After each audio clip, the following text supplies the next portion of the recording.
If you want to create a torn paper effect in GIMP, this tutorial will walk you through the full process step by step so you can make your image look like it was physically ripped apart.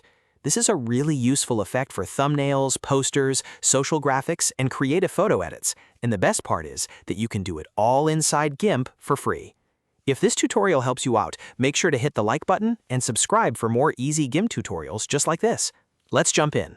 First, open your main image in GIMP by going to File and then Open. Once your photo is loaded, go to the Layers panel and right-click the image layer, then choose Duplicate Layer. This gives you a safe copy in case you want to go back and fix anything later. It is always a good idea to keep your original layer untouched. After that, create a new blank layer underneath your image layer.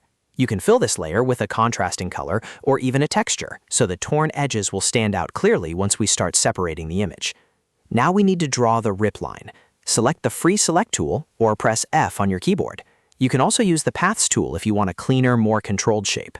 Draw a jagged, irregular line across the image where you want the paper to appear torn. Try not to make it too perfect, because real paper tears are never smooth. Keep the line uneven and a little chaotic. Then continue the shape out past the edge of the canvas and loop it back to your starting point so the selection becomes a closed shape. Once you have completed the loop, press Enter to turn it into an active selection. At this point, the selection still looks too clean, and that is not what we want for a ripped paper effect. Real tears have rough fibers and broken edges, so now we need to distort the selection. Go up to the top menu, click Select, and then choose Distort. In the dialog box, set the spread to around 15 to 20, and set the granularity to about 3 or 4. These settings help randomize the edge so it looks more natural. Click OK, and you'll immediately see the selection edge become rougher and more realistic, almost like tiny paper fibers have been torn apart. Next, make sure the correct photo layer is selected in the Layers panel. With the selection active, press Ctrl and X to cut the selected section. Then press Ctrl and V to paste it back in.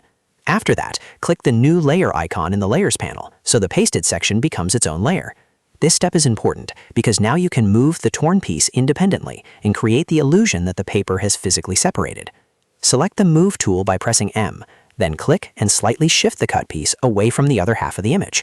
You can move it a little to the side, upward, or downward, depending on the look you want.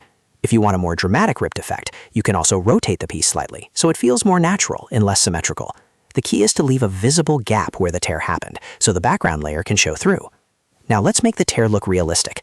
Select the top torn layer, then go to Filters, then Light and Shadow, and choose Drop Shadow.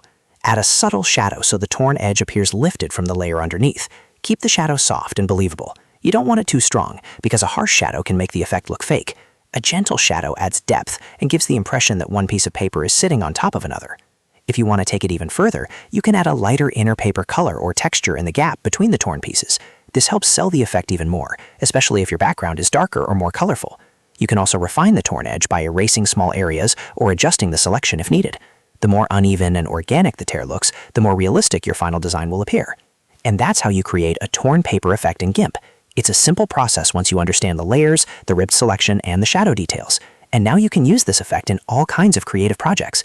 If this video helped you, please hit like, subscribe, and turn on notifications so you don't miss the next GIMP tutorial.